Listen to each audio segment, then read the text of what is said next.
Bix. Bix.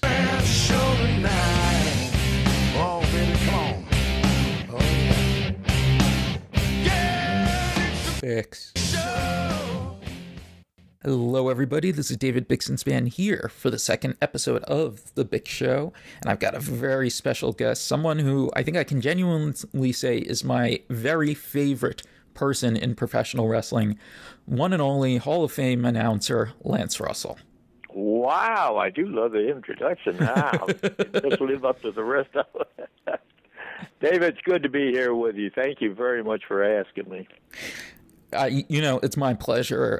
So I had wanted to talk to you anyway, and then it looked like the timing worked out that I hadn't realized at first that you've got an appearance coming up on April 17th and 18th at PopCon in Evansville, which is a comic book, science fiction, etc. convention, and they're doing a whole Memphis wrestling type of event where it's going to be you, I believe it's you, Jerry Lawler, Jimmy Valiant, Bill Dundee, and Doug Gilbert, who's scheduled right now? Bill Dundee and Doug Gilbert right now, and Mark James will be there with his books for sale and all of that. Mark, who I think most wrestling fans are familiar with that name now. Mark is, I believe he's done about 21 totally books that he's written along. A lot of them by himself, but some of them with Jimmy Cornette and all that. So Mark will be there, but I don't think he's appearing on any of the shows that we're going to be doing on Memphis. They just added one, and Jeff Osborne called me and wanted to know if we could handle a special Lance Russell show on Friday night. I said, shoot, I don't know if I can handle it on any night. We'll find out. So let's do it. So they added that because fortunately, I am tickled to say that there's just so much interest in Memphis wrestling. It never ceases to amaze me, but I'll take it and say, boy, that was a lot of fun. So you're going to be doing I guess it's a Q&A type thing. What is that, the first night then? Yes, on the first night, it's exactly that. This is supposed to be one of those special ticket deals. I'm for it, Jeff. I hope it goes well for you. Where we'll have a limited number of people who will be present in the room, and it'll be more like you and I are sitting here talking about. We have so much fun. And don't think I'm going to forget about that Terry Funk story. I want you to repeat that. Anyhow, that's what we're going to be doing. It's like you and I are sitting here talking on the phone. How many ever that go there will be in Friday night, and we'll be sitting there acting like we've known each other for 200 years. No, the one nice thing about it is that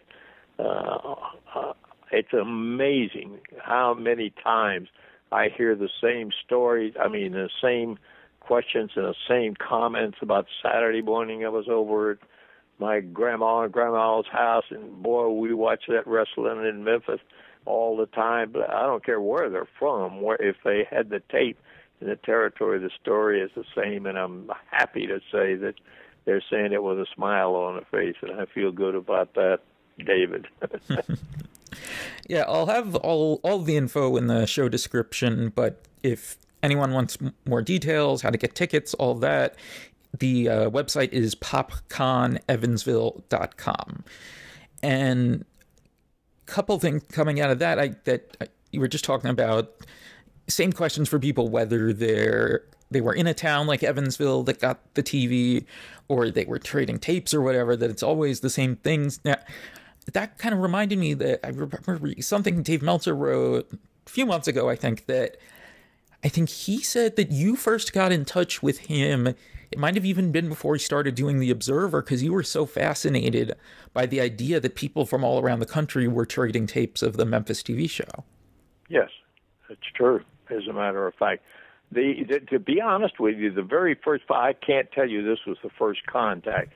It was the first time I had ever seen Dave, and it was at a fan.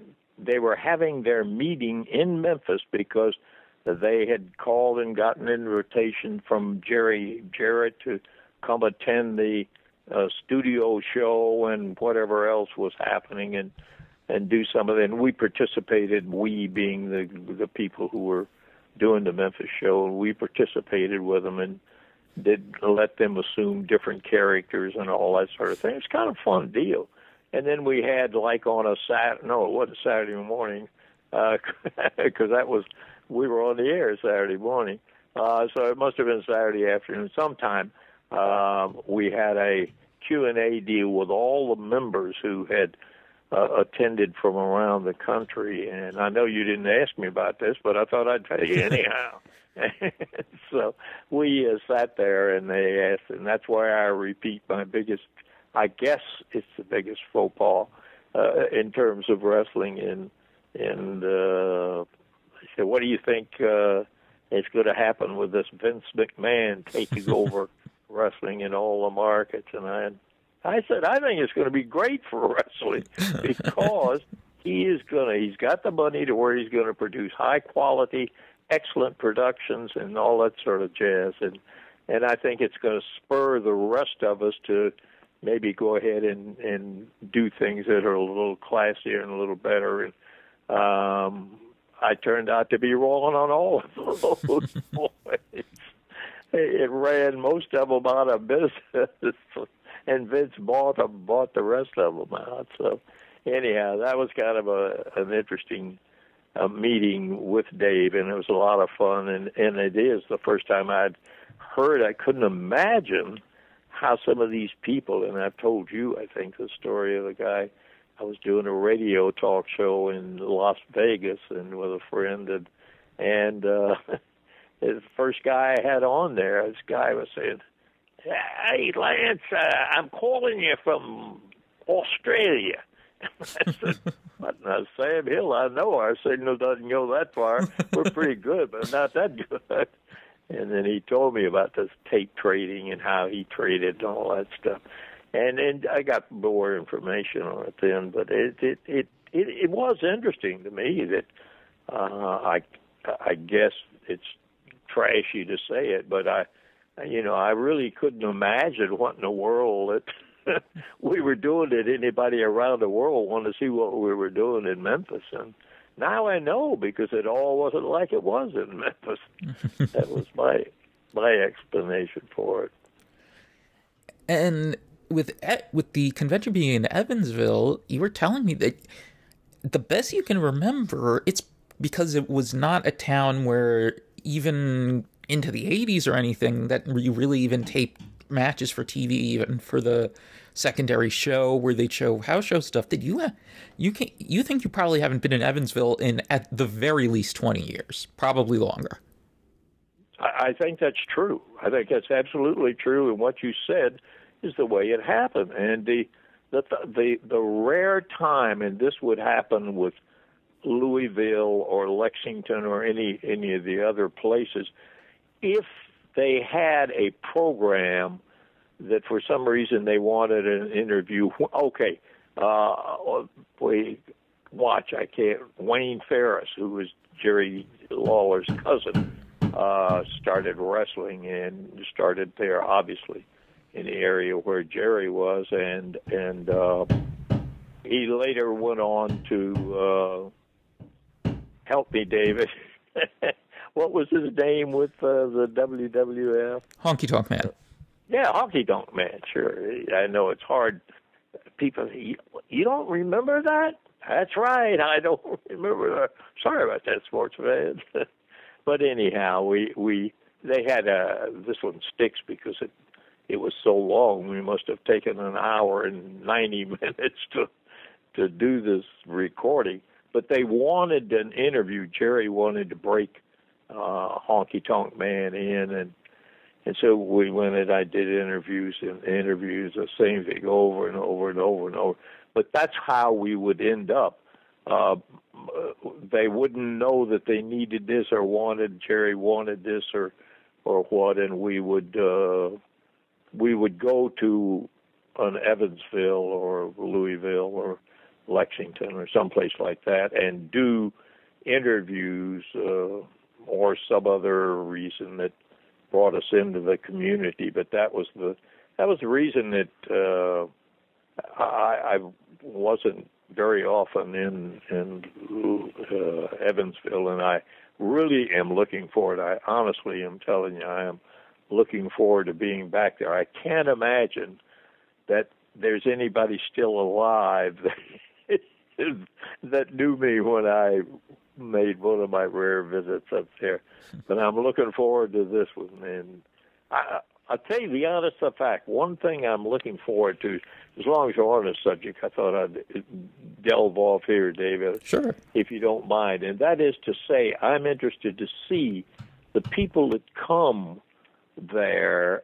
I want to see what they're talking about, and if it's similar to basically the questions and all that I get in Memphis, because they had the same video brainwashing that we gave them in Memphis, but I just am curious to see whether it follows along with the attitude of the show, the way it was presented, and all of that. So it'll be interesting to see. And if you ever ask me back, I'll tell you all about it when I come back. Oh, what? You think I wouldn't ask you back?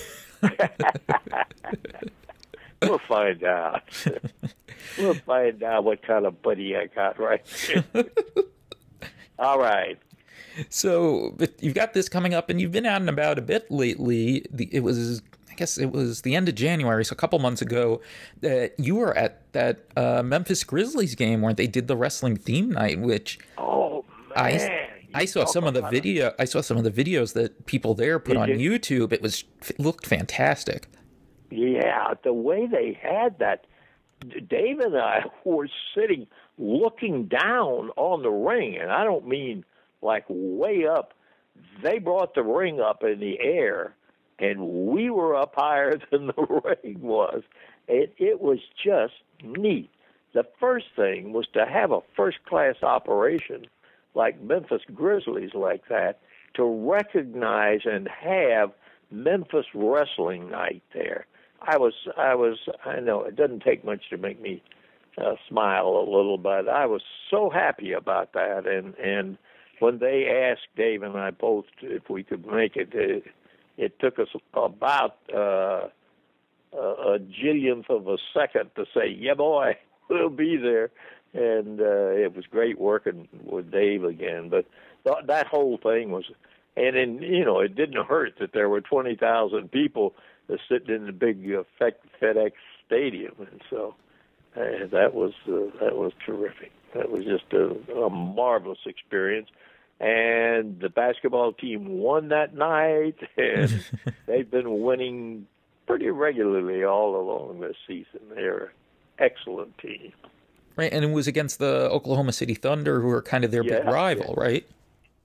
Big, yeah. They're the ones that have knocked Memphis out of contention in several things down the line. And so when you mention Oklahoma City Thunder, they boo right away.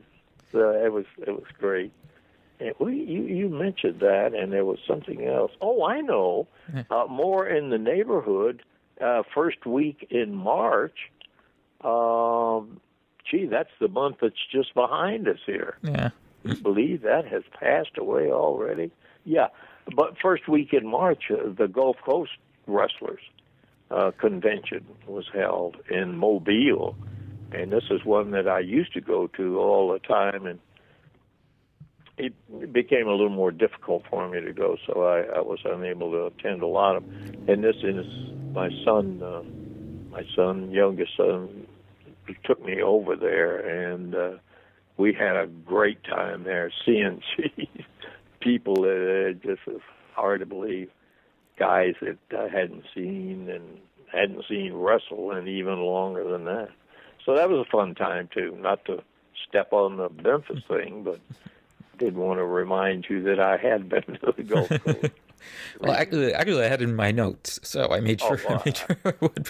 I made sure that I would ask you about that. But I did want to talk about the Grizzlies thing a little more, and that Yes, sure. I think for people who haven't seen it, they really should look it up on YouTube or wherever else there might be the clips from it, because I think some people were expecting less than they actually gave. I think partially because people didn't think they'd be able to get a ring out there at halftime. They figured, well, it's a basketball game. They're not going to roll it out or anything. It'll probably just be Lawler, fighting the mascot on the court. No, they set up a ring on this kind of, I guess, makeshift scaffolding, I guess, kind of right next to the elevated platform where the announcers sit.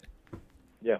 And so yeah, you were saying that you were actually, so yeah, you were sitting kind of right above that. So was it difficult to do it that way instead of looking at a monitor or just the ring right in front of you, or was it about the same? And just what was it different to call? Well, I want to tell you, it gave me a kick because the angle was such that it just, Dave and I both agreed that it felt different to be doing it at that above angle kind of thing, and with the guys. And I guess more than anything, that really kept our tongue getting ready to big inhale, because we didn't know when Lawler or whoever, or Jerry Calhoun, who was refereeing, they had even arranged to get Jerry back, and he almost made, Lawler, that devil, he does stuff like that. He whipped him into the rope, the referee into the ropes, and I thought a couple of times we were going to see bodies really sailing in the air. I'll tell you, because on that one side away, so thank goodness it was away from Dave and I, it was wide open. And I mean, when you went out there, you really went out there. And you just, it scared us at first when they pointed out what we were going to do and where we were going to be. It scared us to think, whoa, man, how are they going to wrestle in there? Because, you see so many accidental on purpose and otherwise bodies go sailing through those ropes, Dave. That's what we thought was going to happen, and almost did a couple of times, or it looked like it did. And Dave and I took a little, yeah. But it was a spectacular setup. And let me tell you, these people, I mean, this was just first class, like they really are, and they were attentive to what we needed to do and what they needed to do. Oh no. So what I was saying, they really were attentive and had guys that were curious about what we were doing and helping us do what we had to do. And it was a blast. And when I first heard and Jerry Lawler called me and said, "Hey man, you'll never guess what's going to happen." Blah blah blah blah. And the Grizzlies are going to have a wrestling night. Wow, I couldn't believe it. And then when I heard what kind of ticket sales there were on, I said, wow, wow, wow. They stole that sucker out. And that's what they had, what they call a hard, sold-out event. This was hard all the way. It was really great. So, as for the Gulf Coast Wrestlers reunion, who were you able to catch up with? Who else was there this time?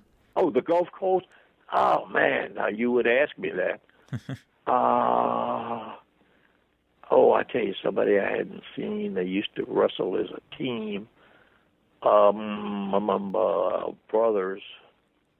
Oh, that's such a shame. Well, I apologize for that, David, but I can't. I'm trying to think. Did they wrestle in Memphis? Yes, they wrestled him, but they wrestled everywhere else too. I'm trying to think. Oates Brothers? No, and I could describe It wasn't one of the twin teams, was it? No, it wasn't a twin team, but it was a brother team. And trying to think, has there been a lot? I'm just trying to think. I think. Yeah, I'm drawing up. I'm just trying to think. Well, there have been so many different brother teams. Yeah, I know, and I'm trying to think. Somebody, it's like Tony, but I don't know that that's right. Anyhow, maybe it'll pop back, and if it does, right in the middle of whatever we're doing, whether I'm sleeping, or whether you're sleepy, it could be then, and then I'll tell you if I remember it. But it was such a kick to see so many people, and a lot of them. That's the reason I had a hard time too remembering the names, because you're talking, 20 and 30 years between when I've seen a lot of these people, and I hadn't seen them often, but it was really great to be able to sit around, and it's fun how much fun it is, and I just never get tired of talking, whether it's in Memphis or whether it's any other part of the world that I run into folks that want to talk Memphis wrestling. I am ready to go, and I really enjoy it. And the Gulf Coast thing was, I'll tell you who I was looking to see, who has got the strongest grip in America. In the world, probably. Danny Hodge? Danny Hodge, sure. I was hoping to see Danny. I had seen him. He came every year when I used to go there earlier, and it was great to see him because this guy, you talk about legends. I had two of them that I just really, really flipped out every time I got to work with them. And one was Lou Thez, who was one of my very favorites. If in my opinion, if you were thinking about a world heavyweight champion, it's got to be Lou Thez. I mean, the guy, I've said this a lot before, and I probably have said it to you before, but I believe it. If you were thinking of a guy who's a champion, here's a guy who is, he wasn't 6'7" or anything like that, but he was about 6'3", somewhere in there, 6'4", I don't know, and he was a lean 235 pounds or something, and he just had the manners of a champion, and he was that kind of guy, and he's one of them that I really enjoyed working with. Well, I enjoyed working with a lot of guys, but he's a stick out. And the other one, of course, is Danny Hodge. Good night. Everybody knows Danny. I mean, this guy, he can't really crack a pair of pliers with his bare hands. Oh, yeah? Boy, I'll tell you, I told you that story, too. I had the guys go down from the production staff and get me a pair of pliers out of a hardware store right down the street, and don't tell anybody, and give them back to me where I got, nobody's going to gimmick with them. They also went to a grocery store and got a little sack of apples and brought those back, and I was going to show this guy up right there on television because he didn't know this was going to happen. When I came out, I was being sneaky, and I pulled the apple, and he took and just ground. I mean, how in the world do you ever get that strong? I know how he did it because he told me what his secret was. He grew up when he was studying for homework and that stuff, and he took newspapers and used to grab them in his hand and squeeze them into little balls, and then he'd try to make 3 points with them in the wastepaper basket when he finished. Anyhow, that's the way he developed that amazing strength. And his story about going into, I said, Danny, is that really true? And you don't have to have a pair of pliers. Well, I said, yeah, it just so happens. And he took a pair of pliers, and a brand new pair of pliers, and he took those things and just closed his hand on the handles and Ding! That thing busted in half. So those were two of my favorite guys that I enjoyed working with and being around and all. And he's still able to do it. Like when people go to Cauliflower Alley or the Iowa Wrestling Hall of Fame things, they always bring pliers and apples to give to Danny Hodge. That's right. For him to crush in front of everyone.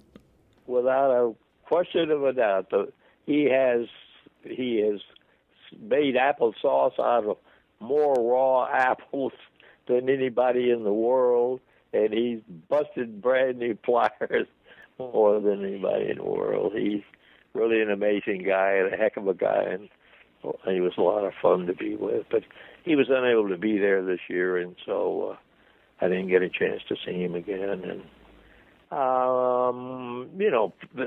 some guys, I guess, are noticeable by their absence, and who is the big bear from that? It was the guy that was booking and all of that kind of stuff at WCW for a while. Arn Anderson and Ole Anderson. Mm-hmm. Ole used to come there, and he didn't come every year, but he came there, and I enjoyed sitting and spending 4.5 hours on Saturday afternoon with him or so. That was fun. And he, I understand, is not well and was unable to come.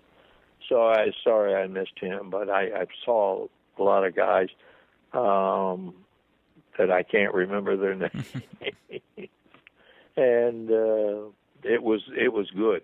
And the good Lord willing, when the first week in March comes again next year, if the health is still with it, I'll be ready to tell you about next year's first week in March visit to the championship, a reunion that takes place. And, okay, next. So what other, before we move on to some other stuff, one other thing that you did recently was that you sat down with WWE because you recorded an interview with them to do for the Jerry Lawler documentary on his DVD that's coming out next month.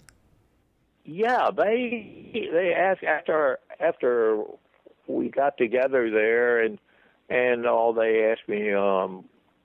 They were doing an introductory thing on Lawler, and they figured that I probably knew him as well as, from a talking standpoint, I knew him as well as anybody in the country. And so they asked me if I'd sit down, and shoot, we did. We did maybe 35, 45 minutes just on Lawler. Boy, that's a lot of Lawler. I'm going to tell you that right now.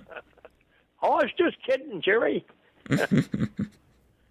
It is. I did do that. And what I don't know, I think my inside source tells me that he's got a DVD coming out before long. Is that correct? Right. It's coming out next month. Next month. Okay. Well, interesting guy. I can tell you that. That's for sure. So I would say if you can't escape all of the conversation about it, go ahead and buy it and enjoy it. No, you will. You'll enjoy it. It's kind of interesting. I don't know how much he'll do on his art, but whatever he does is not enough. I mean, that's how good he is. He is really good and as an artist. I was just going to say that I really hope that they have a decent section on all of his artwork and all that. Oh, man, I do too. I hope it for the people who are available there to pick up the DVD, because they will not believe that after seeing Jerry for so many years and so many fights and all that kind of stuff, they won't believe this is the same guy, and it is, and it's even more amazing when you see some of his sensitive art that is just great. He's a great comic book artist admirer. He can tell you every well-known, perfected artists that ever did comic book characters and all that in the world. And I will tell you right now, he can sit down with them and stroke for stroke can match them all.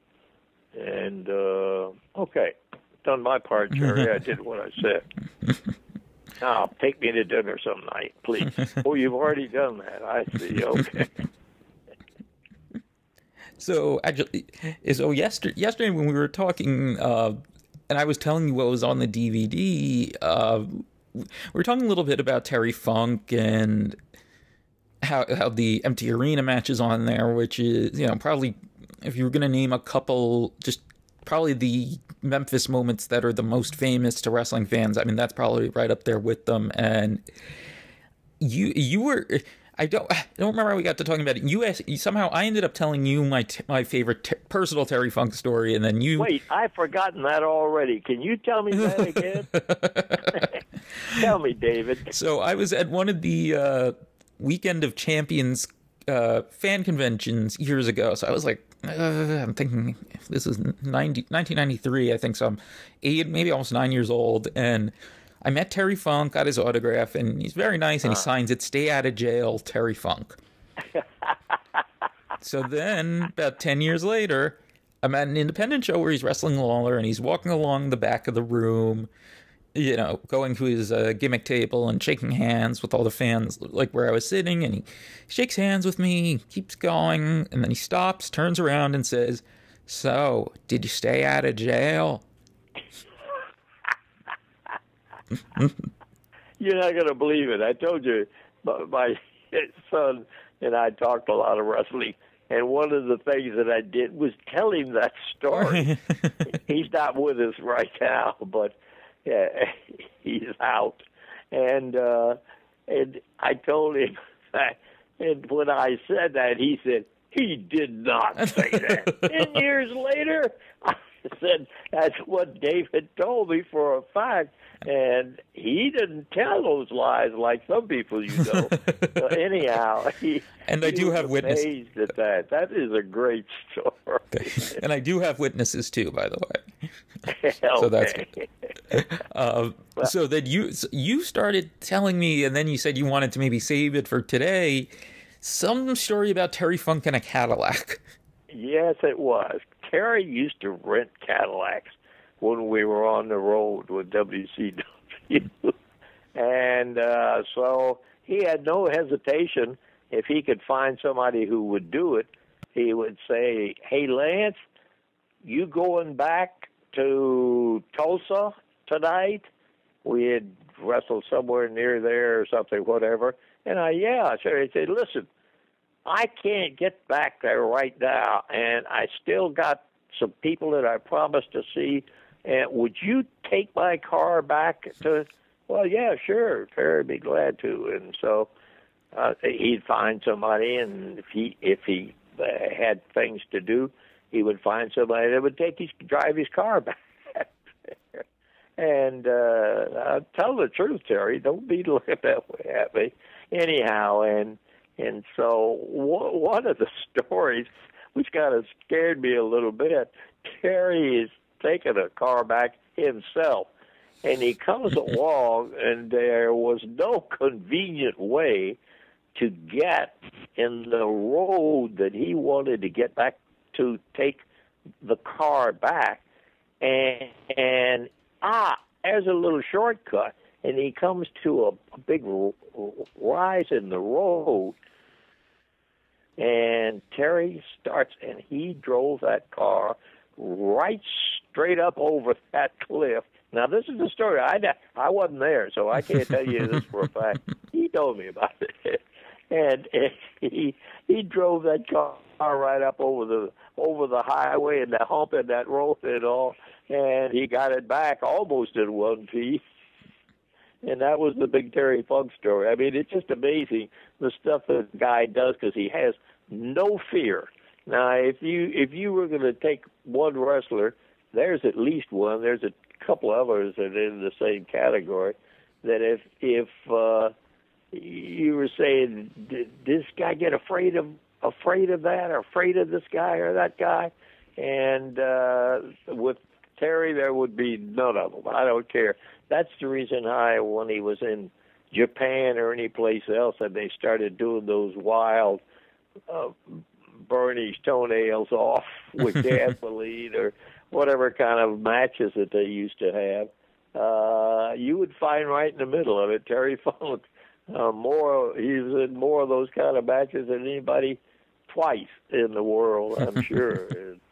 As he would do them, he had absolutely no fear whatsoever. And I kind of felt that way, wish that I had that way when we got into that empty arena thing with Lawler. Wow, I told you that it was a scary thing because, you just depend on certain atmospheres to help you with your description and commentary on a match or something like that. And it wasn't until I got in the arena with nobody but Lawler and Funk and the cameraman and realized we got a whole match going on this thing. And so that was kind of a scary situation that occurred. Okay. Well, yeah, I mean, I was just thinking as you were saying that, I mean, like, when you're calling a match, I mean, you're like the wrestlers. You kind of have to feed off the crowd. So when there's no crowd, it's harder. You kind of have to work to kind of get the emotions more on your own. Yeah. That's true. Yeah. And I found that out, and I am here to verify everything Dave Bix's fan said is true. That you have to be on your own when there's nobody there to help you. Wow, it really was interesting. I mean, it was. I'm not going to say fun exactly, but it was exciting to have that marked down on the bucket list and scratch it off. So I guess that's what we did in that instance. Now, Terry Funk is not someone who would be in this category, but some of my favorite things I've watched you do on watching old Memphis tapes is when you kind of had to rescue a bad interview, like when it was usually someone starting out, and I think Jim Cornette talks about just how bad it was, and how you almost had to kind of cut the promo for him.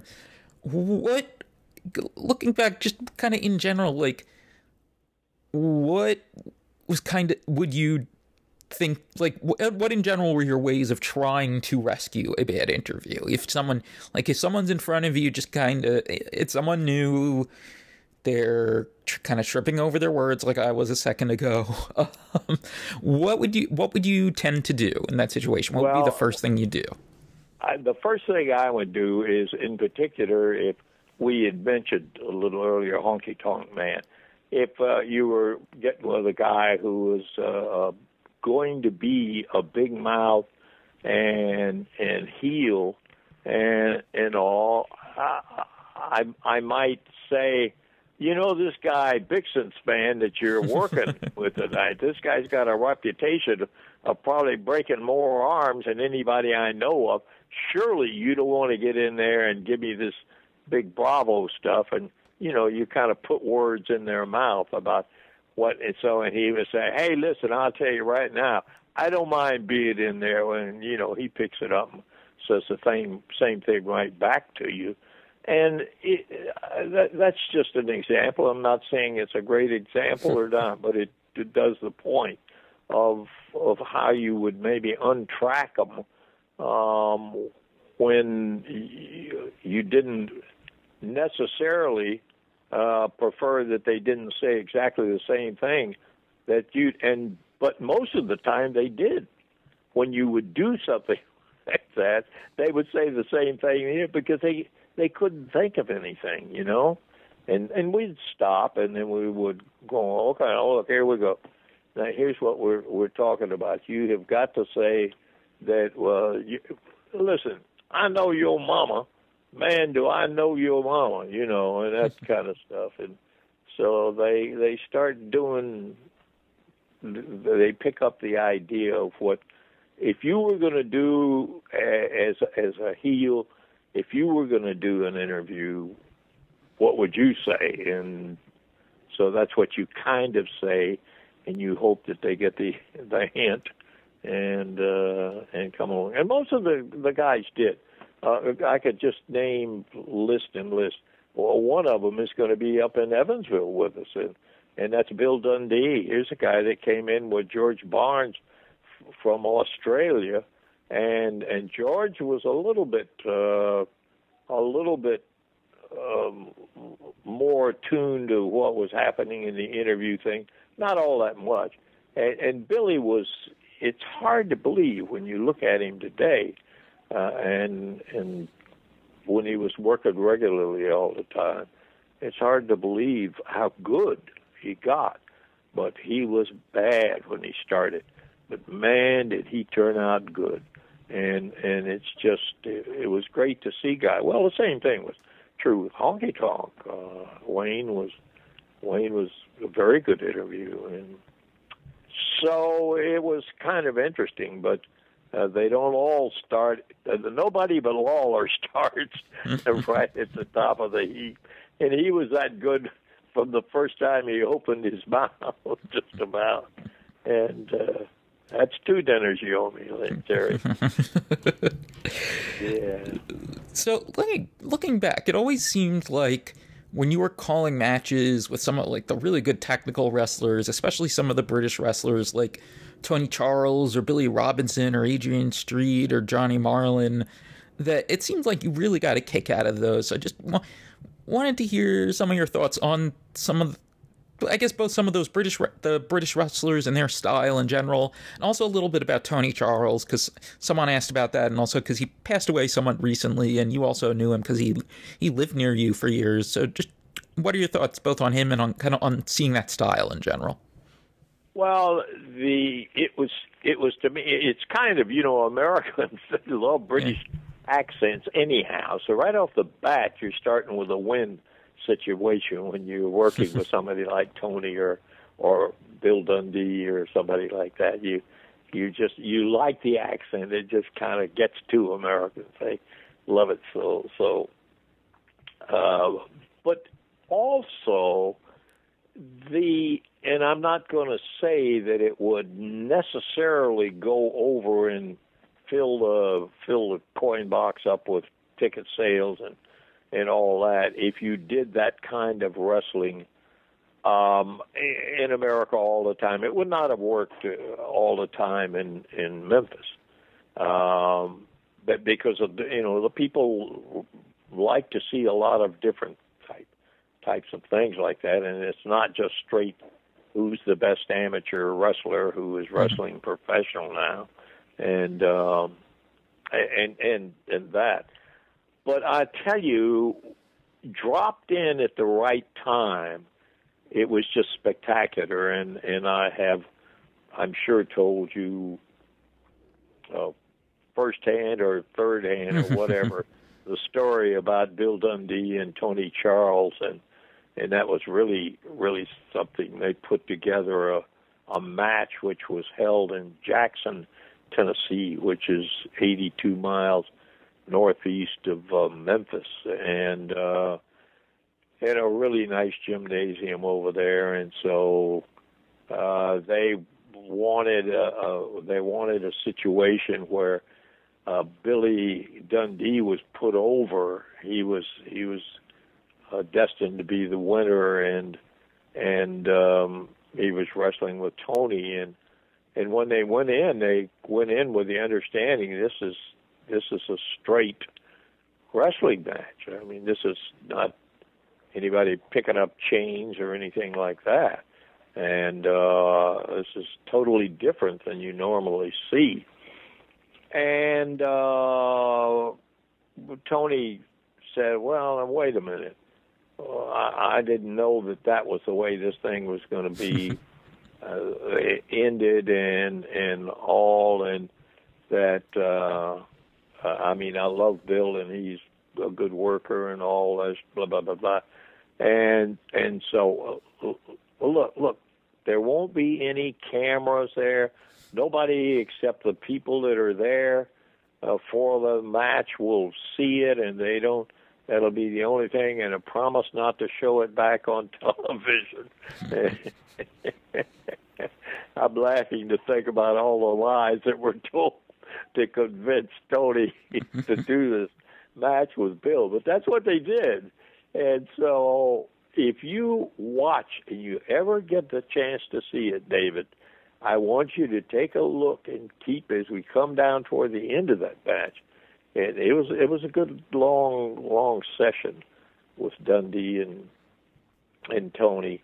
When you come down to the end of it, all of a sudden you will see Tony Charles stop and point out into the audience and say, "You son of a gun!"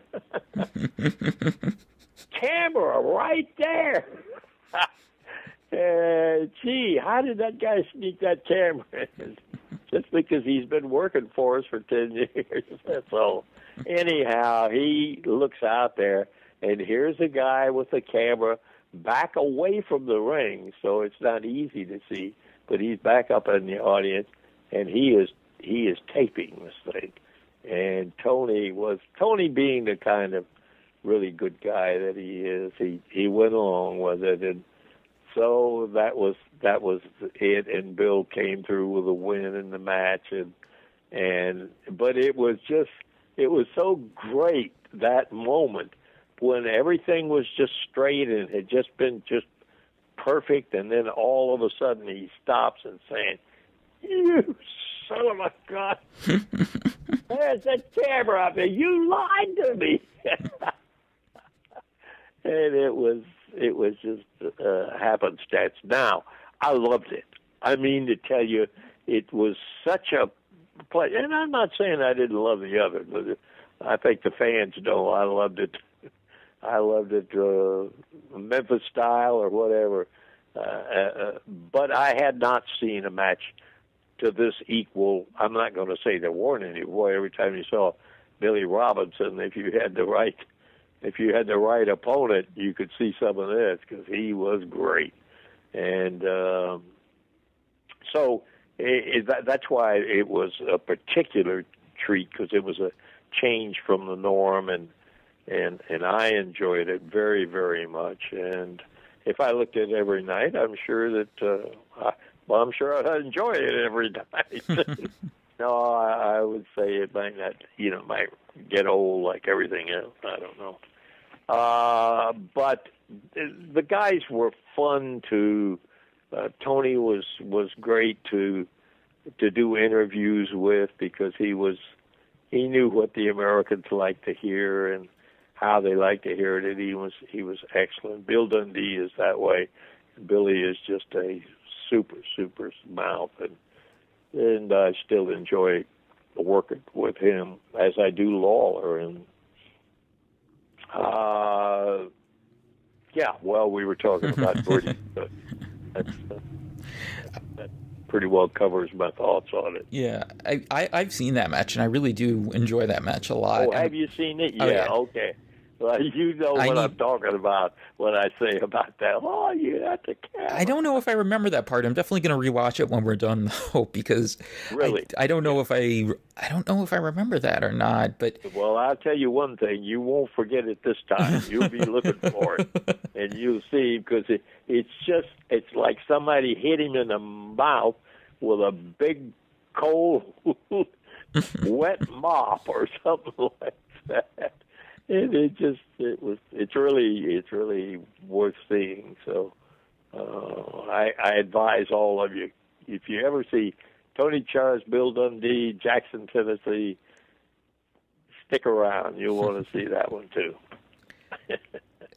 Now, pretty much on the complete opposite of the spectrum from that were some of the monsters who came through Memphis, literal monsters, usually when Jerry Lawler was booking, because of his, I guess because of his love for comic books and old sci-fi movies and monster movies and all that you had everyone from, Dr. Frank, I think was the first one, and then you had Colossus, and I forget who was the Colossus's partner, but all sorts of guys like that, and eventually you had, Freddy Krueger and all those guys.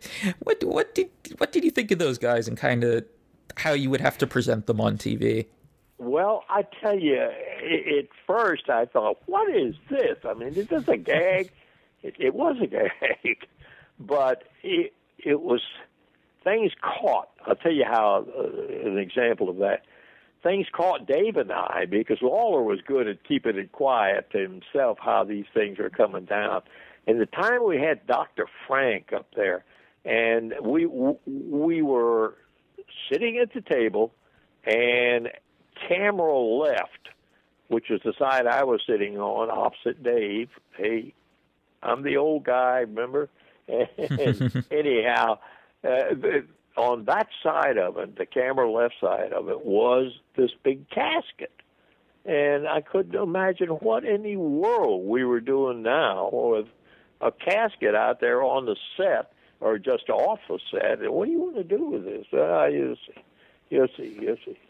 And then when we got up close to it, and at whatever the point, I don't remember any lines or anything like that. But what happened was that all of a sudden, it's like Lawler whacks on the side of it, and I hear this from his side. Now, this coffin had been sitting out there for an hour and a half, something like that. And it was kind of like the night that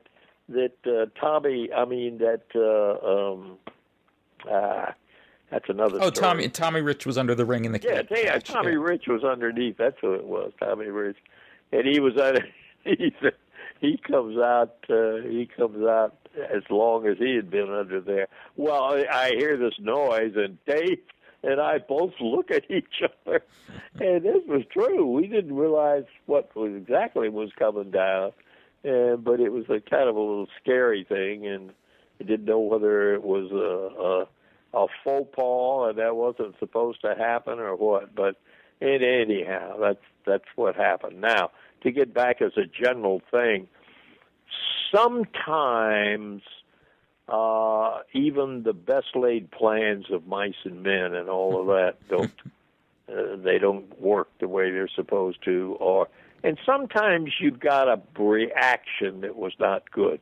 It's like the night that Bill Dundee put up his wife's hair against Lawler, and Lawler's hair against Bill Dundee's wife's hair. He had already gotten Bill Dundee's hair, so he was going after the wife's hair. Now, what I'm saying there and how is when something happens that you weren't expecting.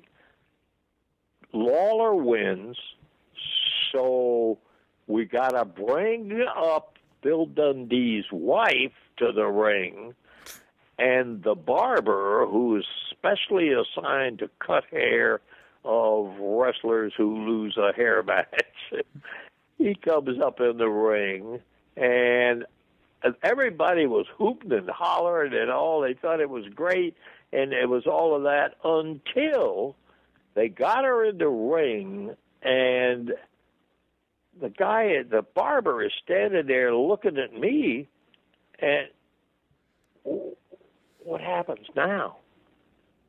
I said, cut her hair. He looked at me like, are you crazy? A lady cut her hair? Get out of here. Anyhow, that's kind of the reaction, what I'm saying. It was a different reaction. I mean, I didn't expect somebody to say, what do I do now? I'm standing there with a pair of scissors, and here's a lady and a head of hair. Cut it. That's what you do. And so it shocked me when the guy didn't want to cut her hair. And the audience right away sensed we are being had. They're not going to cut that lady's hair. And they said if Dundee lost, they would cut her hair. And so, sure enough, they weren't going to have it any other way, but they were going to cut her hair. And so the barber didn't want to cut her hair. And we had to entice him a little bit. Okay, give me the scissors. And anyhow, he finally ended up, and he cut off 3 or 4 little strands of it. Well, do you think that was going to satisfy that bloodthirsty fan group that was sitting out there being had because they weren't going to get a haircut? No, sir. That wasn't going to be the way it was. We were going to get this lady's haircut if the whole first row came up in the ring with scissors and was going to cut the hair. So it was kind of a tense moment in there because the barber just couldn't bring himself into get it. She had reddish hair, and he couldn't bring himself into chopping that hair off with the crowd out there, and half of them saying, well, the first they said, boo, boo, when he started, to cut the hair. Don't be cutting that lady's hair and all. And then when he didn't cut the hair, whoa, that changed the whole series. Then he started hearing from the audience, cut that hair. They said the loser would lose their hair. Now cut the hair, and people got mad and all that kind of stuff. So it was a tense little situation that took place, David. But we ended up with the hair getting cut, not as short as some people like, but sufficiently to save our skins, because we were next. They were going to be up there cutting our hair. We didn't want that, no, because we hadn't signed for a hair match. And that was an interesting happenstance that night when she got her hair cut. I don't know how we got into that, but however we did, I'm glad. There it is. I've said it. Ta-da. Now, one thing that people don't always realize is that at least before the big promotional split, that in addition to being the wrestling announcer, you were also was it program manager or program director of Channel 13? Well, program director, actually director of programming. Director of programming, that's it. Yeah.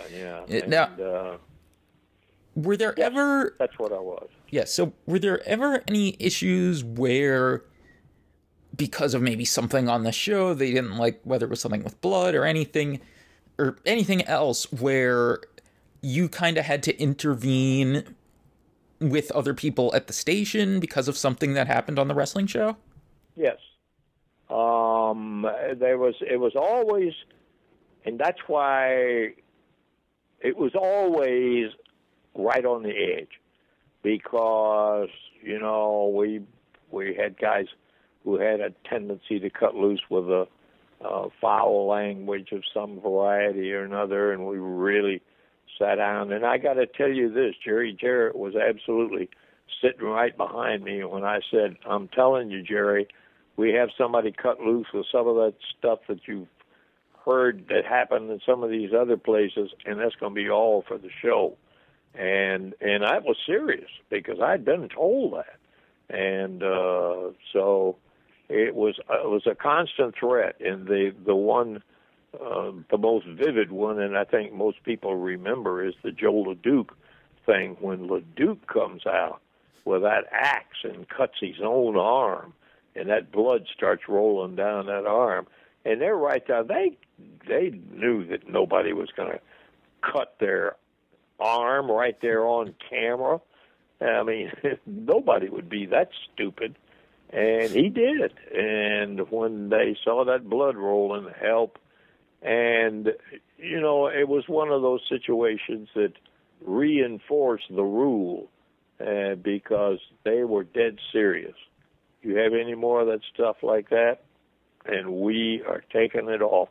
We're going to pre-do it, and we will be certain that nothing is possible to come across there that we don't want on the air.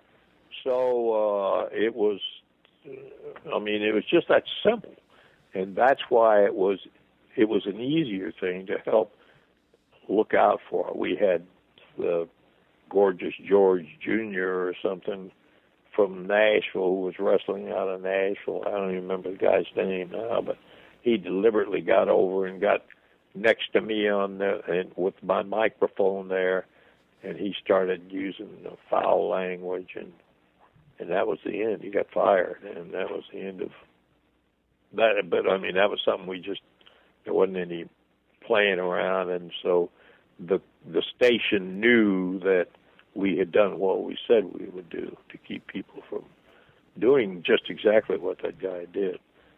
So it was an ongoing thing. After a while, they knew Jerry Jarrett was serious about this, and when he told them in the dressing room, remember, we don't want any vile language out there, and you do it, you go, you're through. And so, I mean, he was very good about that. So we not only didn't encourage it, we heavily discouraged it. And so it was something you constantly had to be aware of, because we knew that it was a show that was subject to criticism, real criticism by a lot of people. So we were very careful about how clean that we tried to keep it. We're serious, and I think for the most part, everybody participated and did a pretty good job. We have, I'll bet you, no more than 3 or 4 incidents, camera-wise, that they got on camera. So that's not bad for as long as we did the show. Now, I don't know if I've ever asked you this before, but because I guess most of the later part of your career was pretty much, at least on television, was wrestling. But I guess earlier in your career, what on the air at least had you done besides wrestling? Well, just about everything. I've done football. A lot of high school football. I did the Jackson Golden Bears. That's when Wink Martindale, who went on to be Tic Tac Doe's MC, and you've seen him all across the country, folks. Good old Winky. And I did a lot of football. I did basketball, college and high school, and I did fight-wise. I did the Golden Gloves. Because Memphis was very strong with the Golden Gloves, and so we started picking up some boxing matches that they wanted to, because Golden Gloves were getting a lot of press and so on. So we started doing it. I got a chance to do a lot of boxing. That's kind of an interesting thing because of the way you have to do it. You can't keep saying the same thing. He hit him. That's the idea, and but it's interesting the way you have to keep up with it. It's so fast that you have to double the inning. You didn't ask for a book to be written on. It's just what that pretty generally is what covered it. I may have done some others. I can't think of anything else right now.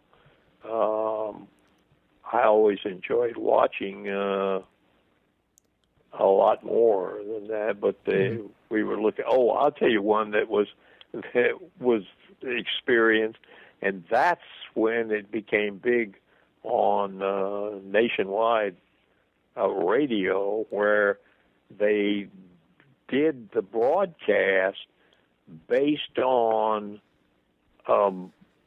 a wire operator sitting there watching baseball, and they would call the name of the person out. I mean, not call it out. They would send out a strip of paper with Anderson flies to right center field for a easy out, blah, blah, blah. I mean, that's what you'd see, and you recreated. And they had me do a recreation of a football game when the Jackson Golden Bears were red hot and went down to Miami to play one of the big ones in the nation, big high school in the nation. And we were unfortunately working under the El Cheapo directives, and we couldn't go down there live and do it. Guess what? We're going to recreate a football game. They do it with baseball. Let's do it with football. Gee, that's fun. So this was for radio or for TV? Yeah, for radio. Okay. I'm talking radio, man. I was going to say, because I couldn't figure out what a recreation would be on TV unless you were just doing a new voiceover. No, that was all radio. I'm sorry. And on football, I didn't do football on television. Now, with Memphis being known so much for how well it integrated comedy into the wrestling, as far as that goes, like, what's maybe one moment that stands out to you as far as that? Well, there were things that guys did in the ring. As a matter of fact, a lot of times, and if you were going into some of the smaller towns, it was more prevalent in some of the smaller towns where they'd do it in the audience and things that were funny, and the guy would bust a belt and the shorts would drop down, or I don't mean that in a bad that kind of thing sense, but you would have all kind of things happen. Oh, I'll tell you one that happened though, and this was on television, and this was for real. Lawler said, "Look, hey, can you start? We got the cameras over here. Can you come by the house and we'll start a little thing that's going to set up a deal a little later on. Come by the house." Okay, fine, sure. And so Terry lived kind of on my way to the studio, and so I stopped by his house and I come walking up. Hey, we've got the cameras up here, and we'll just lead into it. You know how to respond to it and all, and we'll do it. Okay, yeah, fine. So I come walking up to the front of this beautiful house, and Jerry's sitting out there, and I start, "Hey, Jerry, what do you say, man? Beautiful day today. Glad. Good. What's happening?" And then Jerry starts, "Yeah, I'm glad you could get by." I said, "Holy mackerel, this guy is juiced." I'm thinking, I mean, for real, because Jerry, to my knowledge, did not drink and never drank, and here is him in front of his house ready to do a television show. I said, "Come on, Jerry, let's get either do this thing or not. Now quit horsing around with it." And he just kept on with this, and it was an embarrassing thing, because I didn't know what was happening, and we ended up with having a whole situation where, in order to continue, because I was so dumbfounded, Jerry had to stop and tell me why he was drunk or why he was pretending to be drunk. And it was an embarrassing situation, but it was kind of funny because it was a one of a kind. And there was Jerry Lawler's world famous drunk scene right there on television after he explained to me what was going on. So it was kind of a funny incident the way that happened.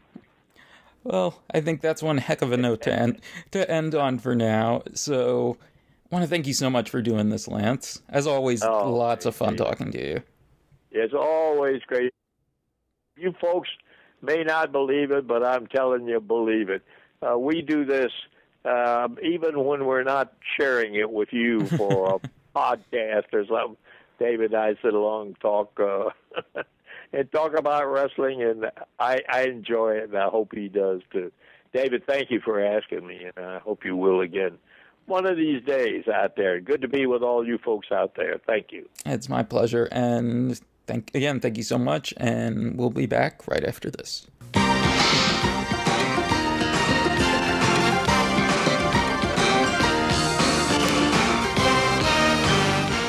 I'd like to take a moment to explain what you can do to support the Bix Show in one way or another.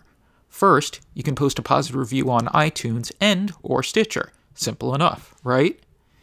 You can also choose to do your Amazon shopping via my affiliate links. This costs you nothing whatsoever, but a percentage of each purchase is kicked back to me for the referral. To do this, you can go to tinyurl.com/BixAmazon, or you can go to davidbix.com and click my referral link, which can be found in the menu, sidebar, and show descriptions. Finally, if you want to speak directly with your wallet, there are 2 things you can do. The first is to become a patron on Patreon. That means that you choose to support the show with a monthly payment as low as $1. This type of continued commitment to me and my content really means a lot to me personally, and I promise I will not let you down. If you want to become a patron, you can go to patreon.com/davidbix, or you can just click the relevant links at davidbix.com, which are in the menu, sidebar, and show descriptions. Alternatively, you can use the regular PayPal donation button on the sidebar of davidbix.com to send a one-time payment. If you want to pay me directly from your account, my PayPal email address is davidbix@gmail.com. With that out of the way, let's get back to the show. All right, we are back here on the Bix Show, and now I am joined by LaToya Ferguson of AVClub.com, who recently, in addition to being the reviewer for Comedy Bang Bang, Children's Hospital, Brooklyn Nine-Nine, and actually now Salem, has been doing Monday Night Raw reviews lately, and very different from the usual Raw review on a wrestling site, because it is, I guess, is AVClub the biggest in terms of critical reviews TV site on the internet now? It is, I believe so, yes. Yeah. So yes, LaToya Ferguson, you can follow her on Twitter at, I guess I'll spell it out because it's LaFergs. LaFergs, so LaFergs. So I'd like to thank you for joining me, and I've no problem. Definitely been becoming a big fan of your reviews lately. From the Raw reviews, I don't know why I haven't been watching Brooklyn Nine-Nine, even though I know it's a type of show I'd like. So I'd probably be reading those if I'd been watching it. It's something I should catch up on. But I've very much been enjoying your Raw reviews, and we'll get to that in a little bit. But first, I kind of wanted to ask is kind of what's your, I don't know what's the best word to use, journey, whatever, history as a wrestling fan? How long, what different stuff, etc.? Mm-hmm. Well, I'm 26 right now, going on 27, but I've been basically watching wrestling my entire life. My parents, we'd watch we'd watch Monday Night Raw in the 90s and the Attitude Era, like as a family with me and my younger siblings. Like I'd be watching Raw with my mom and my brother, and during commercials we would be doing, like me and my brother would be doing wrestling moves on the couch with my mom as the referee, all that fun stuff. As I've said before in my Raw reviews, I was really just raised on Raw, like WWE. I wasn't really ever raised on WCW. The only time I ever saw WCW, it was Thunder, and I would just see like Disco Inferno and the Wolfpack, and that's really all I remember from WCW, just firsthand, really. Well, yeah, Thunder, not necessarily the best way to get exposed to WCW. Exactly, yeah. It was a very, very rare occasion that I would ever watch WCW. But yeah, it would just be like Thunder when like my dad was cooking or something like that. It just wanted to put me in front of the TV. So yeah, I've had like my wrestling lulls. I feel like most all of us have, where I fell out of it a little bit. Raw definitely during Triple H's Reign of Terror in Evolution, because I didn't really need 20-minute promos of him talking about how great he was at that time. But I did, I was loving SmackDown at the time. I was loving the SmackDown 6. Like, I was so into that all the time.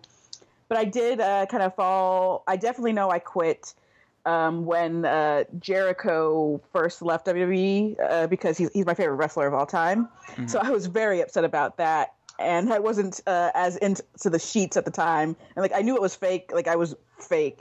I was raised knowing that it was, it was staged and all that. But it really hurt because I was already getting tired of Cena. And then to have him just, like, beat my favorite wrestler out of the company didn't help me at all. And I guess I came back actually because I had my family and I, we'd moved to Florida, and I was just flipping through channels, and it was Spike TV, like 9 o'clock or whatever. I just see Kevin Nash, who I recognize, and he was talking to this kid, and they're just talking nonsense, and it was hilarious, whatever it was. This kid was, of course, Alex Shelley. It was a Paparazzi Productions skit on TNA, and that actually kind of got me back into wrestling and just the whole thing, because I was like, hey, there's other stuff happening, not just WWE, and it's pretty great. And that actually got me into independent wrestling and all that fun stuff. So that was my journey, basically.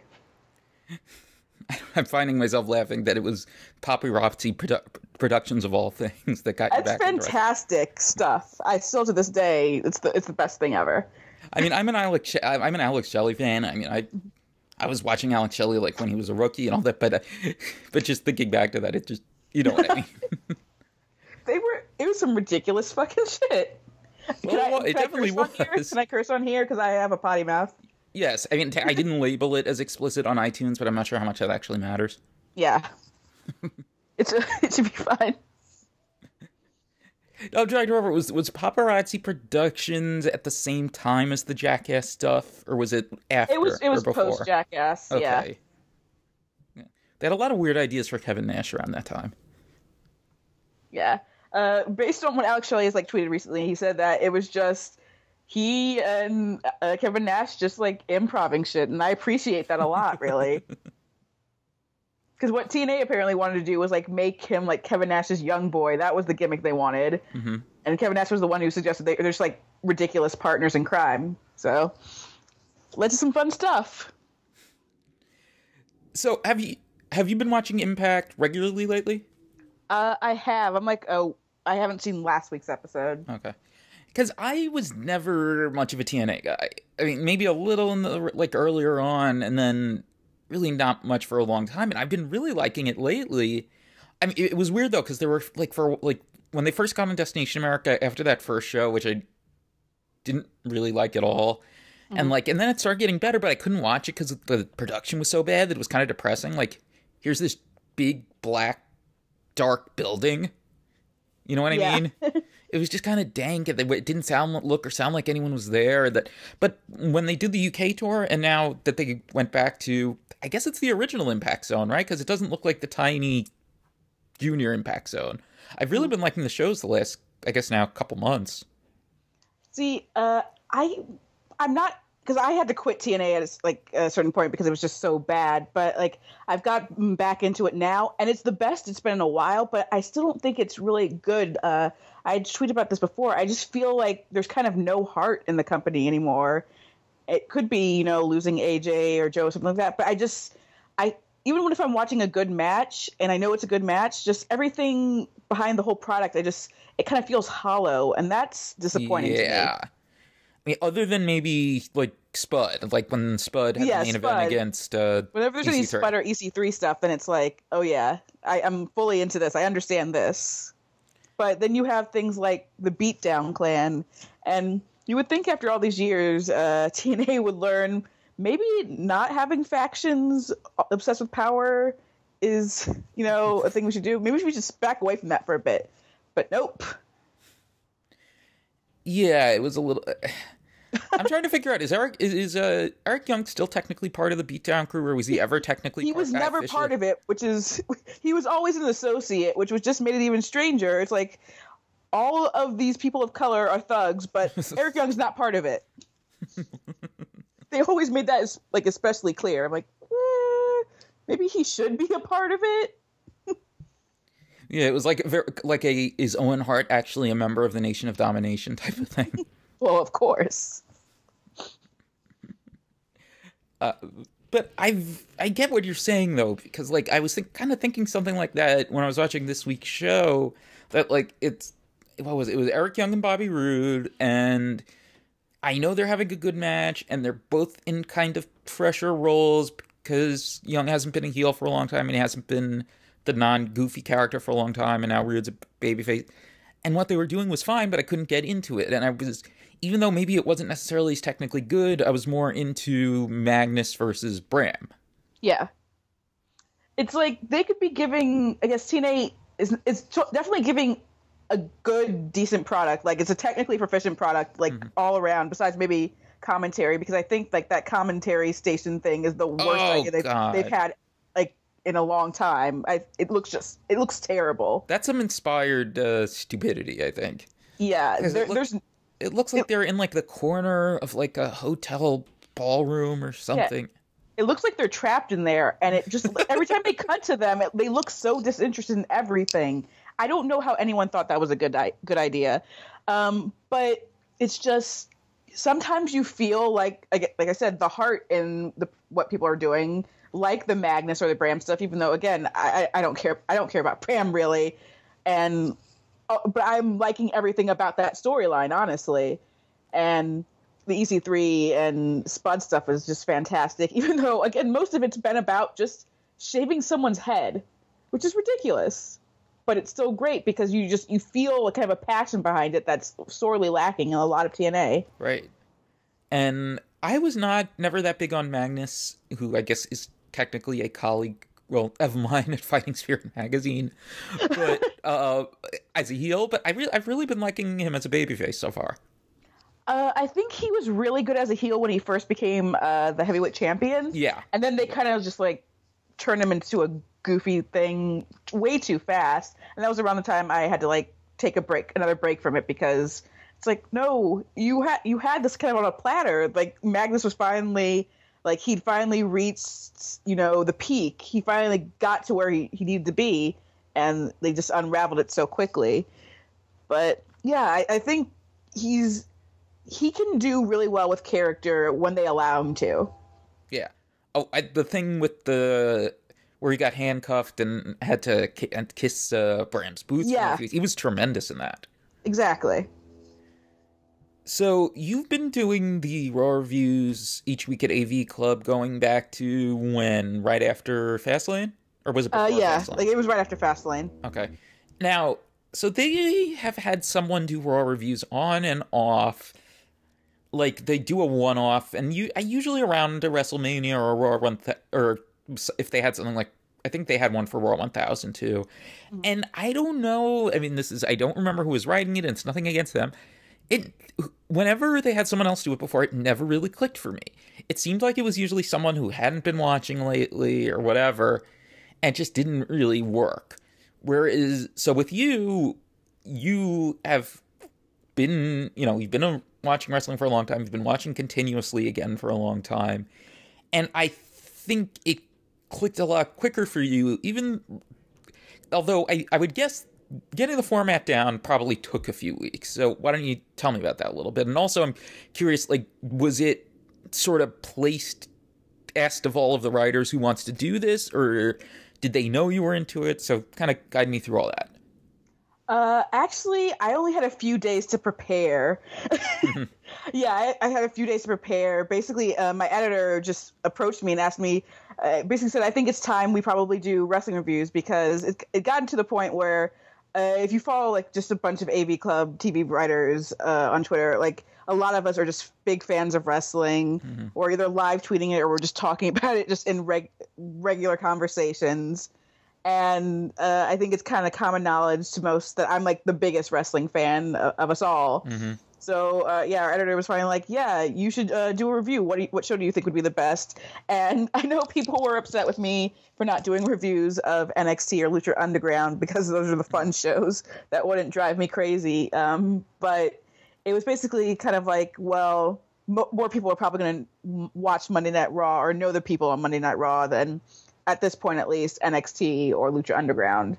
So, like, got to get people to see if there's even any interest in these reviews at all first. Mm-hmm. And I'm going to guess, based on how things have been going pretty much at every other mainstream site on the internet, that the reviews ended up doing at least fairly well so far. Yeah, so far so good.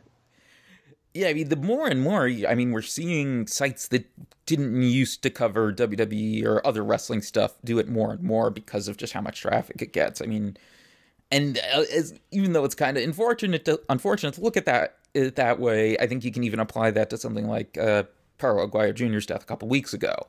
Mm-hmm. Where I mean, a lot of it I think was also that there was video and that Rey Mysterio was in the match, but mm-hmm. that and just all sorts of other things too. I mean, you know, we're seeing it's not always like on the main part of a site, like, but still you have Washington Post's, you know, one of their blogs picking it up. It's just so strange to see some of the places wrestling stuff is showing up now. Yeah, part of the reason I think that is, and I know a lot of people like to, you know, bash on millennials for a lot of things. Usually it's nostalgia reasons that people are bashing on millennials. But I've always like kind of thought of it in the context of, well, you know, a lot of millennials are right now, they're the ones who are like in these roles in the media and journalism. And it's not so much like nostalgia as it is people are just finally not afraid to just say, hey, I like this. Like, this is cool to me, and you know, and I'm going to tell you why it's cool. And personally, for me, I've always kind of looked at pro wrestling as like a great performance art, and like that's what I want to do. That's what I want to talk about. I feel like it's still not happening maybe a little slower than I would have expected like a year or two ago, but it still feels like it's moving more and more into being like a pretty firmly entrenched part of, as far as like geek culture genres, that eventually it'll be, you know, you know, whether it's science fiction, anime, comic books, video games, you know, certain TV shows, wrestling, whether as a TV show, which is the way you're covering it, or even as its own thing. I think we're starting to see that more and more, you know, like Uproxx having their, you know, having a whole subsite devoted to wrestling, that type of thing. You know, maybe down the line, AVClub would even have its own subs. I don't know if it's necessarily with the same type of fit, but you know what, you get what I'm saying. Yeah. Yeah. So in terms of writing the review itself, I mean, I think I said this to you, that I thought you got off to a much better start than the other AVClub like one-off Raw reviews, regardless. But how long did you think it took you to find your rhythm, and what exactly was the right format to do this, both to get it close enough to your other AVClub reviews, the other AVClub reviews from the other writers in general, and also making it different from what would be on a wrestling site? Well, I knew like two things really going in, that I wasn't going to just go, here's a recap match by match or segment by segment. I knew I wasn't going to do that. Like, that just was, I wouldn't even do that like in a regular review of a TV show where like this is scene by scene or anything like that. So why would I do that for a wrestling review? Right. And then I guess I was kind of happy that I had the framing device of just the road to WrestleMania going into these reviews. So I could just speak to how like it all went into the build up within that context. I think that helped a lot. Right. And because, sorry to interrupt, but you're not necessarily always going to have as firm a grasp of where exactly the narrative is going. It's WrestleMania. We're you know, by the point you started the reviews, we already always have a good idea of what the matches are going to be, even if they haven't been announced or even teased that much.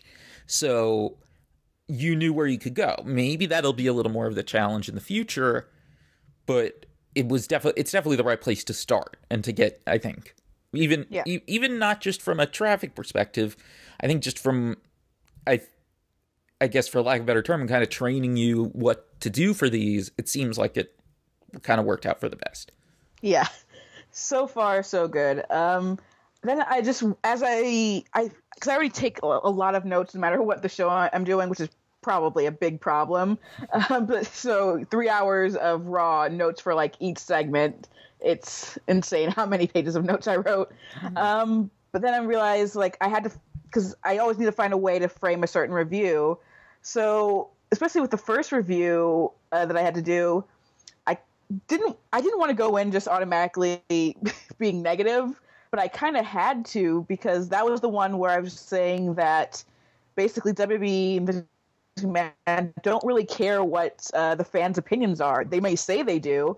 That was also like, I believe that was the first Raw with where Give Divas a Chance hijacked R-Truth's stupid Twitter trend he was trying to start. So I had a good time to start, honestly, just with how like frustrated I was with the product, how frustrated everyone else was with the product. It's just like my own personal thoughts on Raw aren't the only thing I'm thinking about when I'm doing my review. I'm thinking about that. I'm thinking about just how it works as a storytelling device in general, how it works as a storytelling device in wrestling, how, like, just people I see on my Twitter, how they respond to it, whether I agree with them or disagree.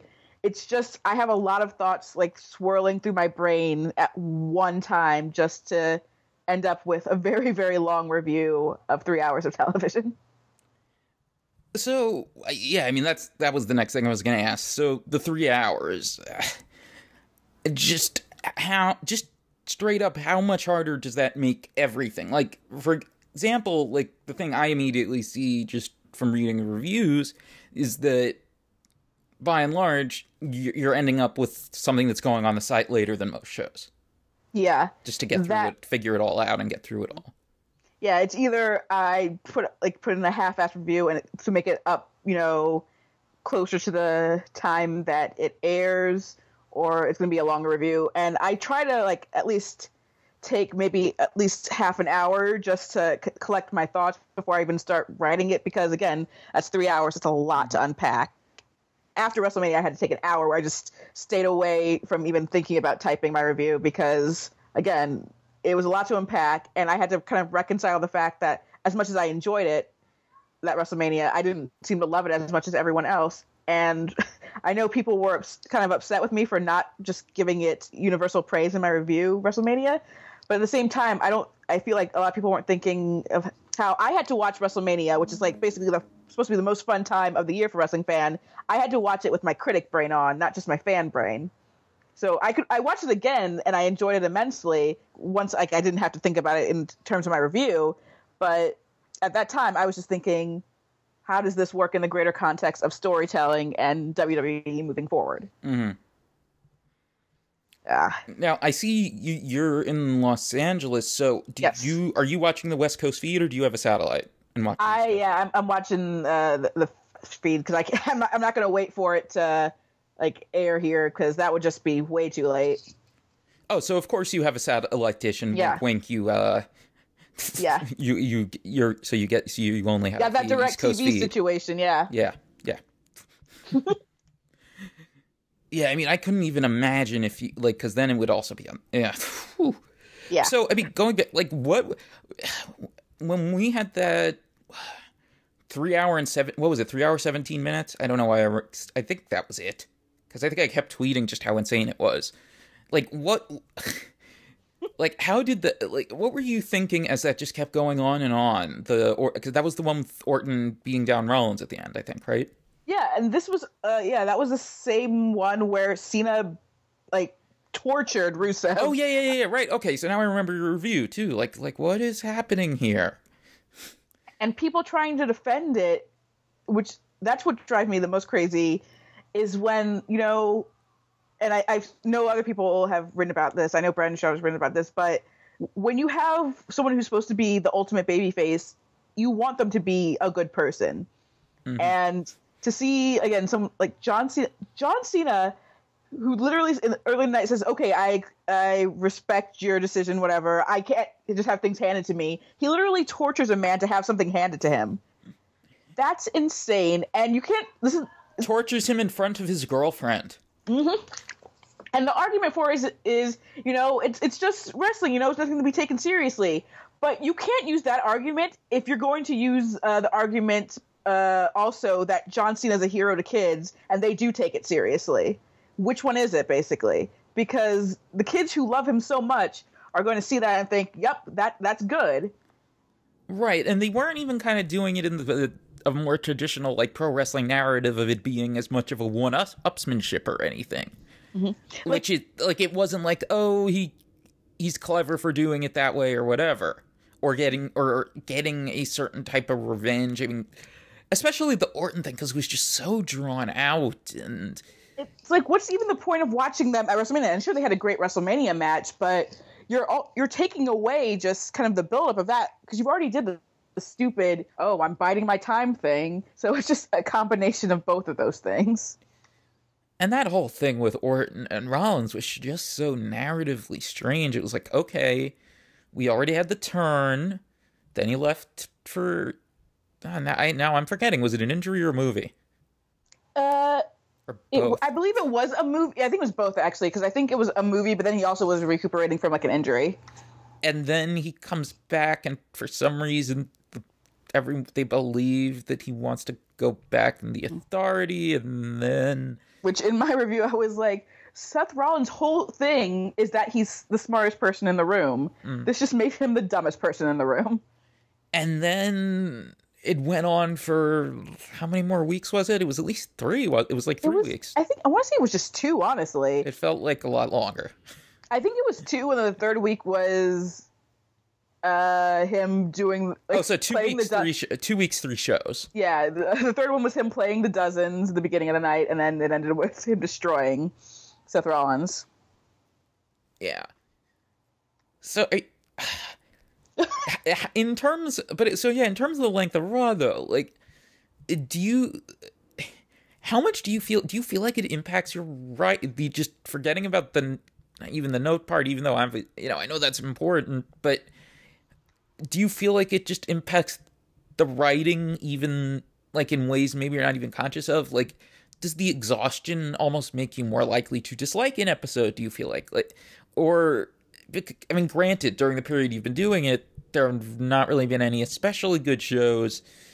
Even the post-WrestleMania was not up to previous years, and that descended into nonsense. Well, yeah, and the what was I thinking of? And like the last 1 or 2 before WrestleMania were fine, but they weren't. Certainly the one before WrestleMania wasn't up to last year's standards. Last year was very good, especially the end of the show. Oh, the end of the WrestleMania Go Home shows itself was pretty drastic between last year and this year. Last year was Daniel Bryan attacking Triple H at the announcer's table, beating up everyone that he was going to be wrestling at WrestleMania and standing tall on the desk. This year was the tug of war, where then they went off the air. They just dropped the belt and left. Yeah, apparently it was just very awkward, them leaving. Well, I don't want to say the exhaustion kind of affects my review, because honestly, I'm always exhausted because I don't sleep much in general. So it's just basically my natural state to be exhausted or high on coffee. It does kind of take my soul away, though, and kind of amplifies that more than usual WB does, just because I have to think long and hard. I can't just like turn off Raw and be like, well, I'm done with that for the week, or actually for the day, until I have to watch a different WWE product. But then I have to kind of like stew in it and let it marinate a bit more than usual. That's the only difference I would say. And that's like the only like real effect on my reviews. Then again, I also watched all of season 1 of The Strain and reviewed that last year. And if I can do that, I can do anything. I guess I want to pivot away from wrestling for a second, just because I guess it was not one of your shows, but one of the things that I kind of love about AVClub, and unfortunately, I think it was for traffic and related reasons, a show that's not being covered anymore, and I guess it turned into 2 shows, was Switched at Birth and The Fosters. Do you have a show that you would love to cover that just doesn't work out because it's on an obscure cable channel, not a giant critical buzz hit, whatever? Let's see. Any obscure shows? Well, I know for ages I've been wanting to do TV Club Classic on Charmed, but that's still not happening. Me and I'm Kayla laughing Kumari, because I've actually watched it way too much in syndication. Me and Kayla Kumari, we wanted to do like a double team TV Club Classic on it, but it still hasn't happened. I'm going to keep pitching it until it does. But any like really obscure things? I mean, I got Salem this season, so I think I'm good, actually.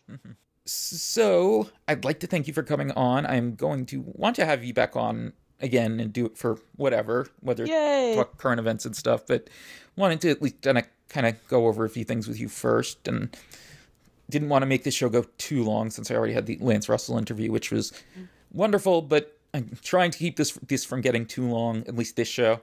I'm not saying every podcast I will, but since it seems like wrestling fans are willing to listen to longer podcasts for some reason. I don't really know why. They just like to hear about wrestling. Yeah, I just don't know what it is. But So thank you so much. Again, No problem. AVClub.com. Every week you've been doing, again, let me make sure I have it all right. Raw, Comedy Bang Bang, Children's Hospital, Brooklyn Nine-Nine, now Salem, as well as doing the Wednesday What's On Tonight. And again, to follow you on Twitter, it is LaFergs, LaFergs. Yep. And I guess that's it with the plugs for now. So thanks to everyone for listening. We'll be back again next Wednesday. Got a guest or two already lined up.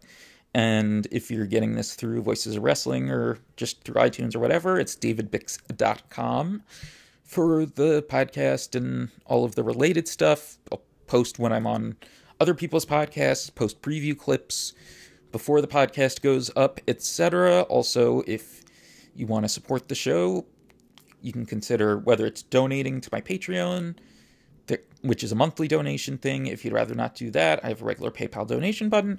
Or if you don't have any extra money for donating or whatever, which I understand, there's always the Amazon Associates link, which if you've listened to most other podcasts, you probably understand how it works. You just click on it, do your Amazon shopping from there, and I get a handy percentage of everything that you buy after you click on there.